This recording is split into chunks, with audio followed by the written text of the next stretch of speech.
2026 წლიდან ქვეყანაში რამდენიმე ახალი ცვლილება და რეგულაცია ამოქმედდა. გაგაცნობთ იმ სიახლეებს, რომლებიც 2026 წლიდან შედის ძალაში.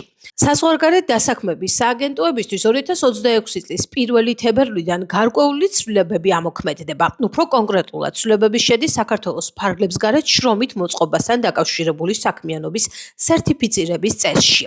ცვლილებების მიხედვით, თუ მანამდე შესაბამის სერტიფიკატს ოკუპირებული ტერიტორიებიდან დევნილთა შრომის ჯანმრთელობისა და სოციალური დაცვის სამინისტრო გასცემდა, ახლა ეს დასაქმების ხელშეწყობის სახელმწიფო სააგენტოს დისკრეცია ხდება. გარდა ამისა, თუ მანამდე სერტიფიკატი დოკუმენტაციის შემოწმებიდან არ აუგვიანეს 90 დღეში გაიცემოდა, თებერვლიდან ვადები მცირდება და მაქსიმალურ პერიოდად განისაზღვრა 60 დღე. ახალი წლიდან ვეტერინარების სერტიფიცირება სავალდებულოა. სურსათის ეროვნული სააგენტოს ცნობით, ვალდებულება 2026 წლის 1 იანვრიდან ამოქმედდა. შესაბამისად, ამ დროიდან ვეტერინარის საქმიანობა სახელმწიფო სერტიფიკატის გარეშე აკრძალულია.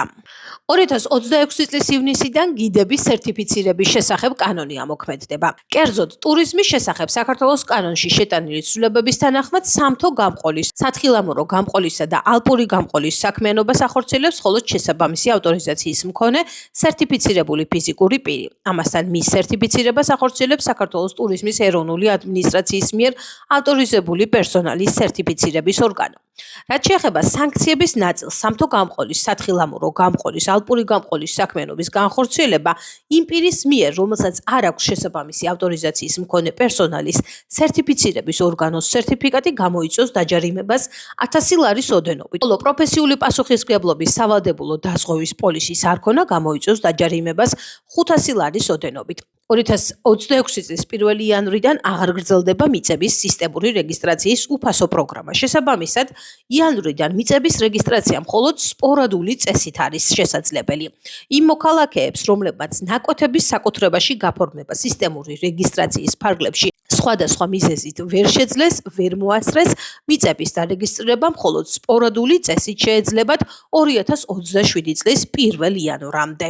ახალი წლიდან ერთ კოლოფ იმპორტირებულ სიგარეტზე აქციზი 85 თეთრით იზრდება, ადგილობრივზე კი 60 თეთრით მცირდება. საქართველოში ასევე თამბაქოს წარმოებისათვის ლიცენზიის აღების ვალდებულება 2026 წლის 1 იანვრიდან ამოქმედდა. 2026 წლიდან სკოლაში შესვლას 6 წლამდე ასაკის ბავშვები ვეღარ შეძლებენ. მივიღეთ გადაწყვეტილება, რომ 2026 წლიდან ყოველ მომდევნო წელს სკოლაში შესვლის შესაძლებლობა ექნებათ მხოლოდ იმ ბავშვებს, რომლებსაც ყოველი წლის 15 სექტემბრის ჩათვლით შეუსრულდებათ 6 წელი. განაცხადა განათლების მინისტრმა გივი მიქანაძემ. ცნობისათვის, სკოლაში შემცვლელთა ასაკობრივი ზღვარი ბოლო წლების განმავლობაში რამდენჯერმე შეიცვალა. 2026 წლის გაზაფხულზე ამოქმედდება შრომით იმიგრაციის შესახებ კანონში ცვლილებები. საუბარია შრომით იმიგრაციის შესახებ კანონზე, რომლითაც უცხოელებს საქართველოში დასაქმებისათვის სპეციალური ნებართვა დასჭირდებათ, დამსაქმებლებს კი მათი საჭიროების დასაბუთება მოუწევთ. შრომით იმიგრაციის კანონის გამკაცრებასთან ერთად წესდება ახალი ჯარიმებიც კანონის შესაბამისი მოთხოვნის დარღვევებზე. უფრო კონკრეტულად, უცხოელის შესაბამისი უფლების გარეშე დასაქმების შემთხვევაში დამსაქმებელიც და თავად დასაქმებული უცხოელიც 2000 ლარით დაჯარიმდებიან. განმეორების შემთხვევაში კი ფულადი სანქცია ორმაგდება.